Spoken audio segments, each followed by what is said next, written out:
Jūs varētu domāt, ka Afganistānas raidorganizācijas apspriestu jautājumu, vai 15-gadīgas meitenes drīkstētu pārdot laulībā, bet acīm redzot tā nav. Tagad tu pārēdi BBC. Un es jums saku, galvenie mēdī ir ienaidnieks, un tāpēc BC pēdējo 8 gadu laikā ir zaudējis 2,6 miljonus mājsaimniecību, kas atteikušās no licences. 2,6 miljoni cilvēku redz, ka BC, ka galvenie mēdī vienkārši viņiem melo, izplata neprātīgas lietas, neaizstāv pareizās vērtības un patiesībā kaitē mūsu sabiedrībai. Un es domāju, paskatieties tikai uz šo neseno BC diskusiju, kā piemēru tam, cik neticami problemātiski ir kļuvuši mēdī. Mums jāskatās uz Lielbritāniju, jo mēs esam uzgājuši šo diskusiju, ko BC ir publicējis visās savās sociālajās platformās, par to, vai 15-gadīgas meitenes drīkstētu tikt pārdotas laulībā. Paklausīsimies daļu no šīs diskusijas. Pirms mēs to atskaņojam, pats fakts, ka BC vispār rīko diskusiju par to, vai bērnu laulības ir pieļaujams vai nē, tikai pierāda, kādu muļķību jums katru dienu mēģina iebarot, ja jūs vēl joprojām skatāties šo absurdu. Diskusija par to, vai bērnu laulības ir leģitīmas vai nē, vai jūs esat zaudējuši veselo saprātu? Jūs esat zaudējuši prātu. Jūs esat pilnīgi zaudējuši prātu. Katrā ziņā laipni lūgti raidījumā Pretspēks. Es esmu šeit, mēs pretojamies neprātīgajiem mēdījiem, īpaši tradicionālajiem mēdījiem. Un es domāju, ka BBC tiešām ir viens no tiem, viņi vienkārši, viņi ir pašā augšgalā, vai ne? Es esmu ļoti pret nepilngadīgo laulībām.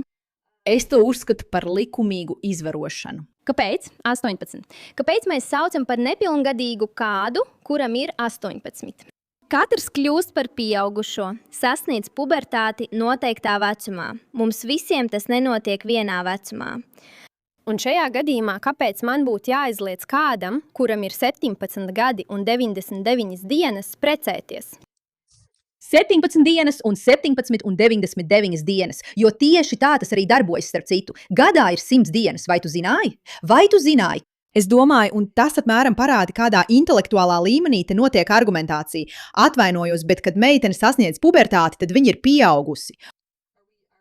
Vai mēs jokojam? Vai tas ir joks? Vai tam vajadzētu būt vecumam, kad viņas pārtrauc iet skolā? Ka viņas pārtrauc izglītoties, jo, ziniet, tagad viņas ir pieaugušas. Vai jūs visi esat zaudējuši prātu? Un BBC patiešām to pārraida. Es domāju, man pat vairs nav ko teikt. Tas ir vēl sliktāk nekā es domāju. Tam nav nekādas jēgas. Vai mēs kādreiz dzirdam par nepilngadīgiem zēniem, kas precas ar sievietēm? Tas vienmēr attiecas tikai uz nepilngadīgām meitenēm. Tā ir taisnība. Mazās meitenes, bērni, kas ir meitenes. Es domāju, vai jūs varat iedomāties, ja mēs runātu par 13 gadus vecu zēnu, kuru izprecina 25 gadus vecai sievietei. Sveiki, man ir 25 gadi. Es vienkārši vēlos apprecēt šo 13 gadus veco zēnu. Jā, viņš jau ir sasniedzis pubertāti. Kas tur slikts? Tur nav nekā slikta. Viss ir kārtībā. Viņš ir sasniedzis pubertāti. Būtībā jebkurš, kas uz to paskatītos, domātu, kāds izvirtūs, kas ar to sievieti nav kārtībā, kāpēc viņi izmanto mazu zēnu.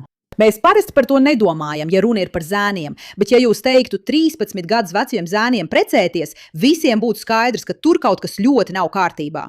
Kāpēc mēs neesam piemērojuši to pašu mēraugu 13 vai 15 gadus vecām meitenēm? Tikai tāpēc, ka mēs to esam tik ļoti normalizējuši, ka pat BBC uzskata, ka par to vajadzētu rīkot un vadīt diskusiju. Meitenes, kas nāk no lauku apvidiem, apprecas tikai tāpēc, ka tiek solīta labāka dzīve pilsētā. Mēs sakam, ka 15 gadus vecai meitenei ir brīvība valkāt, ko viņa vēlas. Ja viņa ir pietiekami pieaugusi, lai izlēmtu, ko vēlas vilkt, kur vēlas mācīties, ko vēlas mācīties, kāpēc gan viņa nevarētu lemt arī par savu personīgo dzīvi? 14 gadu vecumā tu nevari izlemt, kur vēlies mācīties. Tu pārunā ar saviem vecākiem un iespējams izvēlies vienu no vidusskolas iespējām, uz kurām tevi sūta, bet tev ir jāiet uz vidusskolu. Un tu nevari izvēlēties, ko vilkt mugurā. Es domāju, mans bērns, kurai ir 2 gadi, var izlemt, ko viņa vēlas vilkt, jo es esmu izvēlējusies un nopirkus viņai drēbes. Viņa pati nepērk savas drēbes, bet viņa var izvēlēties. Tā tas darbojas. Cilvēkiem ir atļauts pieņemt pieņemt lēmumus par patvaļīgām, muļķīgām, nebūtiskām lietām, piemēram, par to, kādas drēbes viņi valkā. Tas nav tas pats, kas tikt izprecinātam pubertātes vecumā. Vai jūs visi esat traki? Burtiski es skatos šo, un mani nepārsteidz, ka tās vienmēr ir sievietes ar galvas sagām, kuras ir vienkārši trakas. Un tad tās ir sievietes ar izteikti islāmistiskiem vārdiem, protams, bet kurām mati nav aizsekti, kurām ir kaut kāda sapratne un loģika. Es domāju, protams, viņi atbalsta bēdu laulības. Labi, Andžela, tur ir daudz ko apspriest. Interesants lēmums.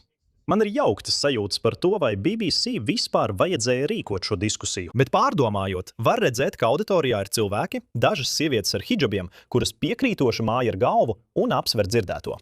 Varbūt apvienotajā karalistē šī patiešām ir saruna, kas ir nepieciešama. Un varbūt tas ir jautājums, kas būtu jārisina. Šķiet, ka pēdējais arguments nesastāv pa lielu pretestību. Ja sieviete var izvēlēties, ko viņa valkā, tad runa ir par 13, 14 vai 15 gadus vecu meiteni. Ja viņai ir pietiekami daudz apziņas un pašapziņas, lai izvēlētos savas drēbes, viņa var tikt izprecināta kādam.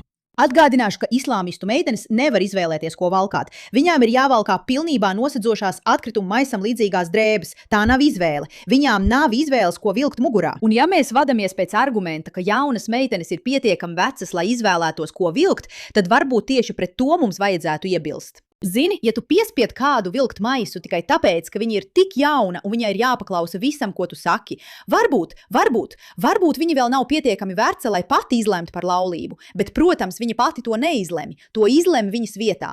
Viņu apģērbu izvēlas viņu vietā un arī laulību izvēlas viņu vietā. Vecāks vīrietis. Vai tas nav vienkārši pedofīlija?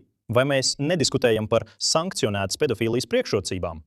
Sākumā mana nostāja šajā jautājumā bija šāda. Labi, tas ir tikai vēl viens vārda brīvības piemērs.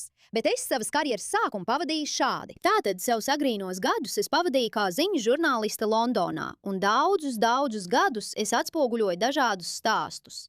Mani sūtīja uz Āfriku, lai pētītu dzimumu orgānu sakropļošanu, sarunātās laulības, bērnu izmantošanu. Es pat esmu bijusi kopā ar World Vision Kenijā, kur šie stāsti ir vienkārši sirdi plosoši. Un mēs esam pavadījuši gadu desmitus ceļot šos stāstus gaismā, lai mēs varētu atdot bērniem viņu bērnību.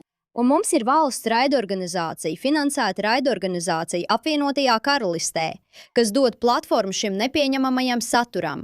Atvainojiet, ir noteikts piekrišanas vecums, jo mums ir jānodrošina bērnu drošība. Apvienotajā karalistē tiek apspriesta iespēja ieviest sociālo mēdīju ierobežojums līdz 16 gadu vecumam, kā tas ir pie mums. Kā tas var būt, ka tu nevari lietot sociālos mēdījus, bet tevi var pārdot 13 gadu vecumā savam 73 gadus vecajam onkulim? Tā ir šausminoša saruna, jo parādot to BBC, tā kļūst par normu un tiek leģitimizēta. Es domāju, ja tu tagad brīnies, kāpēc 2,6 miljoni mājsaimniecību ir atteikušās no BBC licences, tad, manuprāt, tas diezgan labi izskaidro iemeslu. Un viņi turpina uzspiest apkaunojošas, neprātīgas lietas. Tūkstošiem cilvēku atceļ savus abonementus šī iemesla dēļ. No Anglijas. Paskaties, kā šīs BBC darbinieks uzmācas, vai drīkstu piebilst tumšādainai sievietei par to, ka viņa nav samaksājusi BBC licences maksu. Tātad jūs neesat samaksājis par savu televīzijas licenci? Bet man nav nepieciešama televīzijas licence. Jā, jums ir nepieciešama. Jums ir televizors.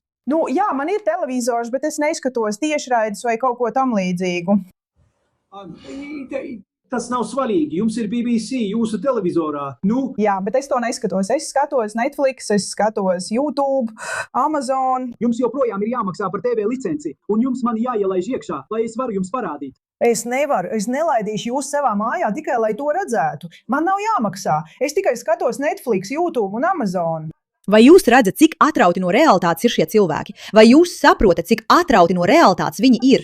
Šis vīrietis patiešām domā, ka viņš ies pie kāda mājās un teiks, jums ir jāmaksā abonements, jūsu licence. Viņi ir tik izmisuši. Un viņi domā, ka cilvēki teiks, jā, protams, mums vajadzētu maksāt par licenci, kamēr viņi bīda šo jautājumu, vai pedofīlija ir pieņemama. Vai mums vispār vajadzētu apspriest šo jautājumu? Atvainojiet. Galvenajiem plašsaziņas līdzekļiem vajadzētu zaudēt visus abonementus. Nevienam ar veselo saprātu nevajadzētu domāt, ka šajā brīdī ir pieņemami, ka valdība finansē mēdīju pārstāvis, kas acīm redzami nav tikai propagandas materiāli, bet nodara kaitējumu kultūrai un sabiedrībai. Un tad viņi izlēma, ka var doties pie cilvēkiem mājās un jautāt, kāpēc jūs maksājat par mums? Kāpēc jūs maksājat par mums? Buhu, BBC, pacentieties vairāk, vai arī vienkārši nemēģiniet vispār. Paldies par uzmanību šim jautājumam!